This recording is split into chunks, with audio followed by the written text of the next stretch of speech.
Hello and welcome back to Crit and Crit. I'm Scint, I'm Axion. and we are continuing our journey 20,000 Leagues Under the Sea while we play through La-Mulana. Last time we discussed the implications of an entire genre. Let's actually dive into an example of said genre with the plot of 20,000 Leagues. So to begin the plot, it's probably just easiest to introduce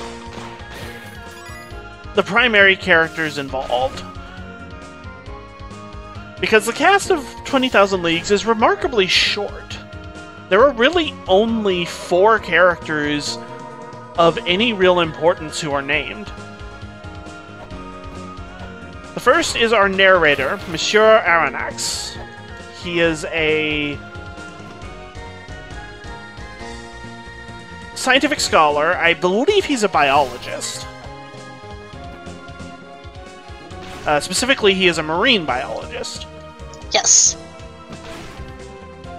And this is painted in huge neon letters throughout the narrative because Aronnax likes to spend large parts of the text going off on tangents to talk about fish.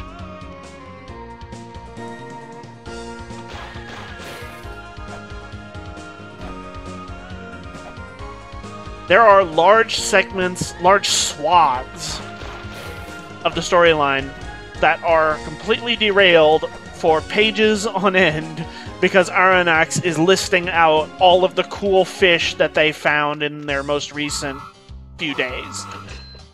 Yeah, I honestly think we could knock off about 50 pages from the book's length if we cut out all the fish. That doesn't include, like, actually important marine life that advances the plot in some way. Yeah. The second, I don't know how you pronounce his names. Is it Conseil? I think it's Conseil. So you do pronounce the L. I'm not sure. I do, but... Yeah. Aronnax is French, so I wasn't 100% sure how you pronounced Conseil's name. But we'll go with Conseil for now, and I'm sure someone will correct us in the comments. Conseil is Aronnax's manservant. And he is insanely loyal and devoted. To the point where he refuses any opportunity or ability to seek out his own well-being or to depart from Aronnax's service. And on multiple occasions, basically offers to sacrifice himself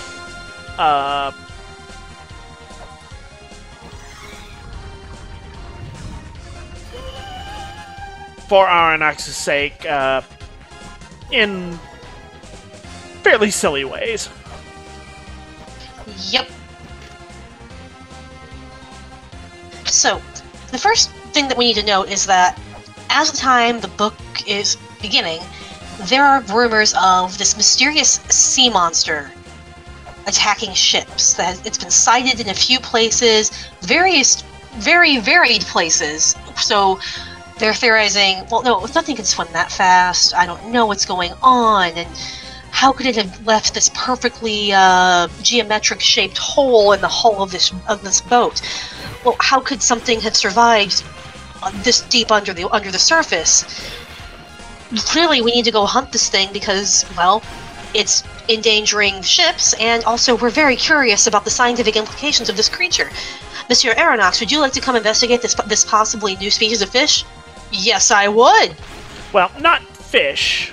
To be precise, Aronnax theorizes at the beginning of the story that the culprit is a particularly large, as of yet undiscovered species of narwhal, which would make it a type of whale. Yeah. Citation needed, thank you. Boo. Bad pun. No such thing. So yes, Aronnax and Conseil are taken along the SS Abraham Lincoln. Ah, crap, I forgot about the gap. The other guest of note is the Canadian, I believe from Quebec, harpooner and a very well-traveled hunter, Ned Land. Hey, you didn't hit the spike this time. Yep. If this was a more traditional story where the heroic good guy goes in and defeats the bad guys with a combination of his common sense, brawn, and unique expertise, Ned Land would be the protagonist, not Arronax. He is a brave, to some degree foolhardy, and very strong and capable seaman and harpooner, who has worked extensively throughout the Atlantic Ocean. And since they are going to hunt what everyone suspects to be a particularly enormous whale, Ned is brought along as the person in charge of the group seeing to the eventual capture and destruction of this creature.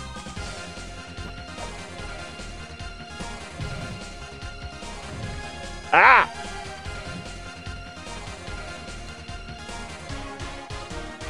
Suffice to say, when they find the creature, it does not appreciate having spears thrown at it, and it disables the rudder so the ship can't turn anymore. In the process, Arronax is thrown into the water, as is Ned, and Conseil jumps in to assist the professor. The ship is unable to do anything about the three missing people because, again, it has lost the ability to regulate its own course, and they are only saved from drowning by discovering that they are standing on the back of the creature, which seems to be strangely metallic.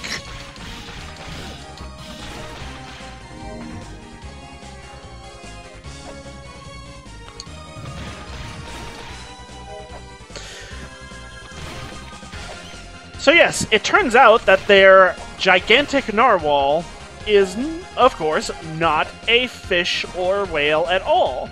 It is rather a submarine of immense size and, at the time of writing, nearly impossible construction. This is the Nautilus. Possibly the most famous literary ship ever. I mean, the Pequod might be fairly well known as well. I don't know what that is. Moby Dick. Oh, right. Well, I did say possibly, so I was leaving room for something I wasn't thinking of at the moment. I'm sure there's another On the other hand, I actually enjoyed reading 20,000 Leagues.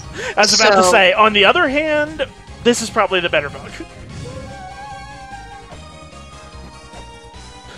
And on the Nautilus, we are introduced to our final named character of any importance, the master of the ship, the leader of its crew, and its... No one. Yeah, nobody. Calm down, Polyphemus. What did he actually say his name was? He said nobody! Captain Nemo. Yes. Which... if you are at all familiar with the basic concept of this story, just through pop cultural osmosis, you probably already knew the name of Captain Nemo. This is, of course, not his real name, which he does eventually admit. This does mean we've actually already very early completed a major Pixar plot point. We found Nemo? Finding Nemo. Yeah. And we didn't even have to go to P. Sherman 42 Wallaby Sydney to do it. Ah. But Nemo takes them on board, tells them he has been merciful in sparing their lives because, honestly, if he wanted to, he could have just sank back down under the waves without a second thought, because you guys were on the ship that, you know, did its best to sink me, so I was acting in self-defense. So I decided to let you live. You get to stay on the ship for the rest of your lives. You don't get to complain, you're prisoners of war. For I am at war with all of the world. Also, you literally shot me, so, I mean... Captain Nemo is isolationist into the extreme. He has withdrawn himself from the whole of humanity and now lives solely within his ship, the Nautilus. He no longer travels onto dry land. He takes no supply nor sustenance from the surface world, save for air.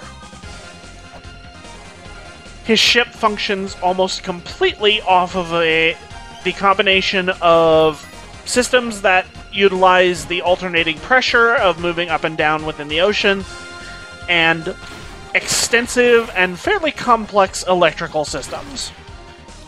Remember that this is in the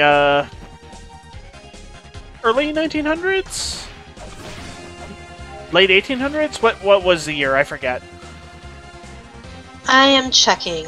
We know it has to be, at least in the 1870s, because otherwise, why would you have a ship named the Abraham Lincoln? Yeah, I was pretty sure it was later than that. Yeah, I'm trying to find on the copyright page, and it's just telling me that this edition is from 1981, which doesn't exactly help me answer the question. Keep talking while I try to find it. So, Nemo has created this extensive ship. He had it built in pieces in different locations, and then they had those pieces quietly and... 1872, published in English. Gotcha. So, hey, I was really close. He had all of the pieces put together in a secret location where no one could trace the origins to him or to any one location or country. And then once the Nautilus was constructed, he turned his back on society for good, withdrawing with his crew into the depths of the ocean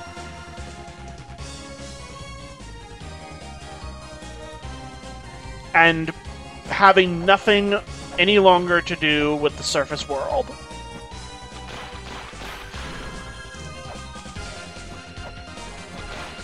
Understandably, Ned is not particularly pleased with this idea of eternally living under the sea, never again to return to dry land. He would like to go home. The professor, on the other hand, spends basically the entire book being torn between I'm a prisoner and fish! Oh my goodness, I can get so much research done down here! This is amazing!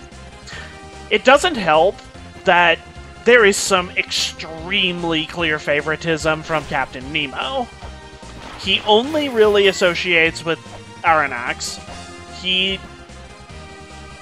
Especially when they're first on the ship, he keeps Ned and Conseil confined to basically prisoners' quarters, but he invites Aronnax to have his own chambers first before the other two.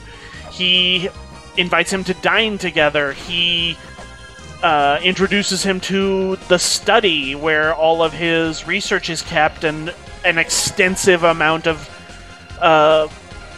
available documentation. There's a decent-sized library there. Which happens to have Aronnax's book in there, and Nemo did catch Aronnax's name before anybody else's, so he would have recognized that. Which probably accounts for it. Oh, yeah. Like, it's made very clear, like, from the moment he sees them that, okay, Ned, continually going to fight him every step of the way. I can talk to the professor. Conseil is also here. So, knowing what we do about Nemo as a character, it makes total sense why he would prioritize things the way he does, because, as we mentioned, Aronnax spends the entire book torn between angsting about being trapped and also fanboying over the ocean. Ned spends the entire book being grumpy, wanting meat, and plotting to escape. Yep. So... And Conseil is here too. Yeah, who Conseil spends most of the story either trying to be a voice of reason Conseil pretty much agrees with Ned on everything, but he tries to be the quote-unquote reasonable one who talks the professor into helping them out, whereas Ned is just like, I don't like this, I'm going to do what I want, I'm going to get out of here eventually, I'm going to blah-de-blah-de-blah.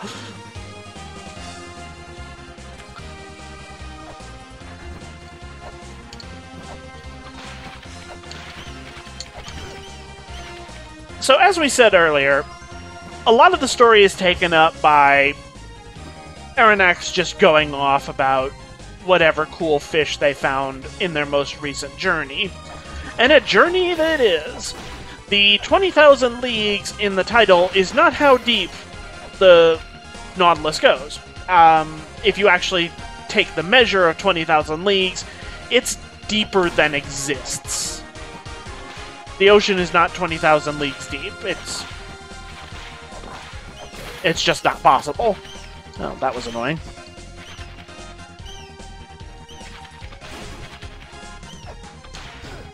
I should have done this earlier.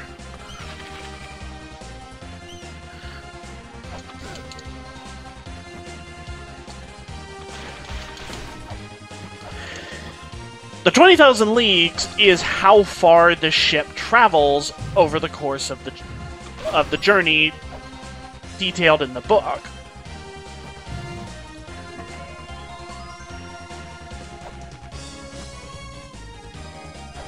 So for a journey of 20,000 leagues, they are stuck under the sea in the Nautilus under the command of Captain Nemo.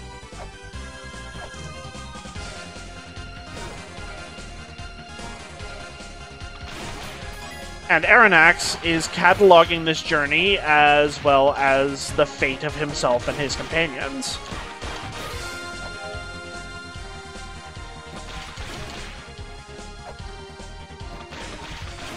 The other thing is that Aronnax can't really communicate with anybody except Nemo. For almost the whole book, Nemo is the only one who speaks any communicable language with the other, with Aronnax and his companions.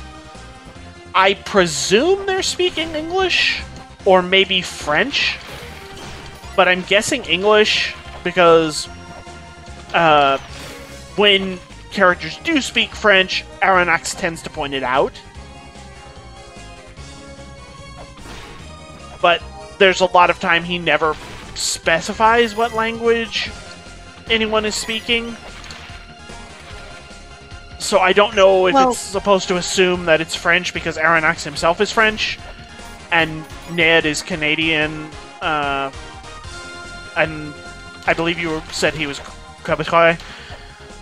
Yeah, which is the primarily French-speaking province. So he could just be speaking French as well.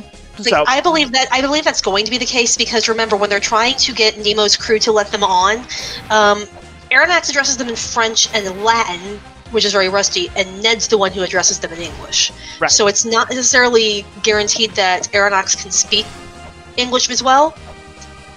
I mean, he communicates with the captain on the Abraham Lincoln, who I presume is an American ship. Yes, yes. But my point was going to be, if this is a matter requiring diplomacy and delicacy, I would not have let Ned take the lead on it.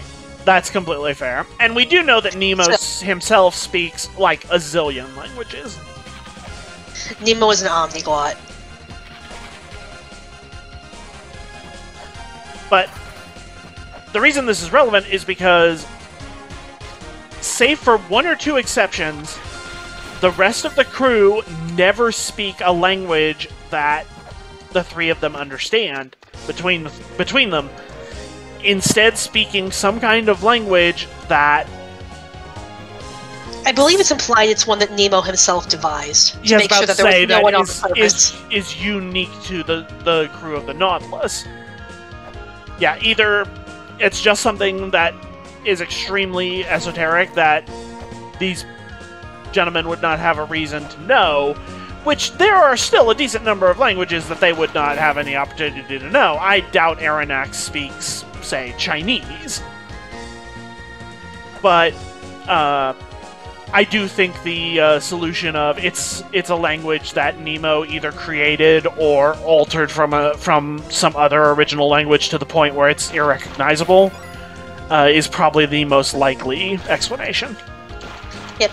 And here's where we're going to get a little bit lazy when it comes to the summary because, well, most of the rest of the book is the Nautilus goes to cool places, Aronnax fanboys about fish, they get to see some cool stuff.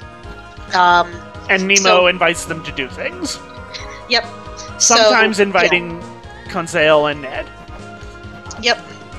So yeah, there are only a few incidents of actual note that deviate from this pattern. The ones that come to mind for me would be rescuing the pearl diver from a shark attack, because Nemo declares that everyone who is downtrodden is my countryman, which, you know, sounds nice and all. The debacle at the South Pole, where the Nautilus, after they claim the South Pole for Nemo, because no man has ever set foot here, therefore it's safe for me to put my flag on it, an iceberg shifts and they get stuck in the ice and nearly run out of air. And the sinking of the ship of unknown origin. I mean, it's known to Nemo, but Aronnax didn't get a look at the flag and was quickly ushered to his quarters without explanation, but you know that the ship sank. And this is the only time we get any sort of indication about what's going on with Nemo, and because after this, he is noted to be crying in front of a portrait of, presumably, his late wife and children.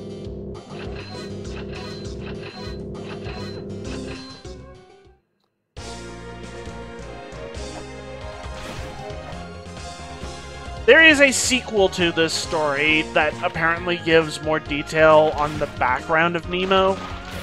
Yeah, The Mysterious Island. I have not read it. I have not either, but what I was going to say is that if you take 20,000 Leagues on its own, without bringing in stuff that's brought in by this sequel, it seems to be intentional to me that Verne wanted to leave Nemo's origins a complete mystery.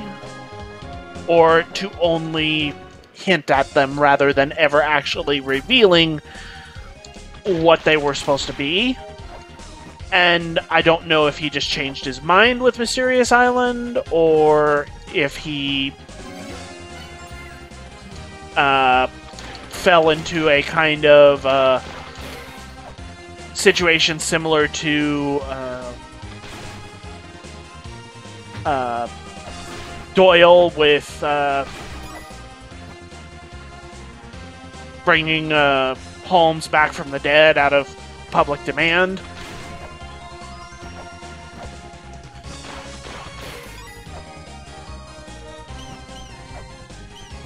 I do not know what the situation was with regards to...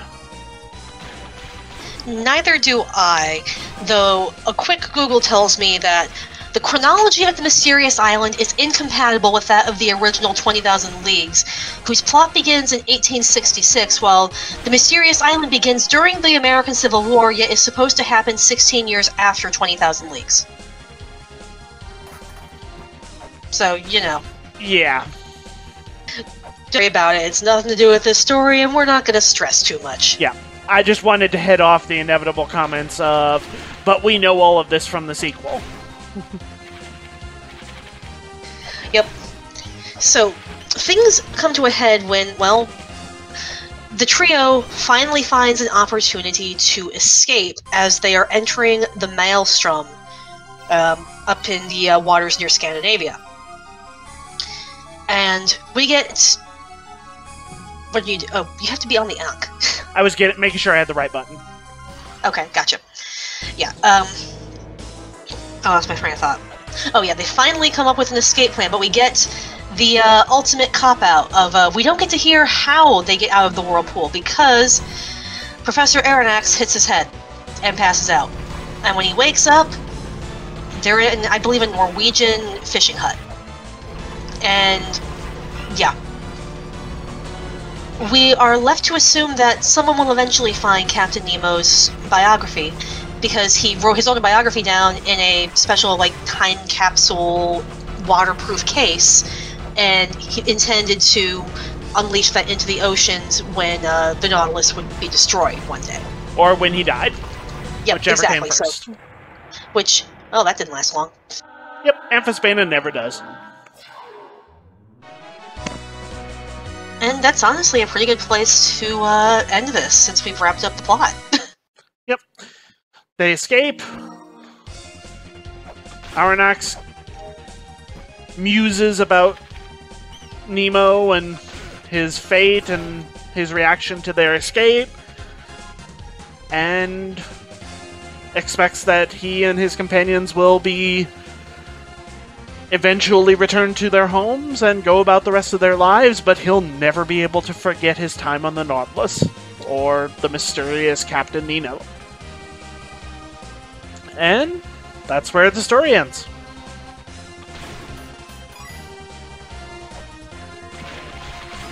We shall resume next time with our usual overthinking of things. Bye! See ya!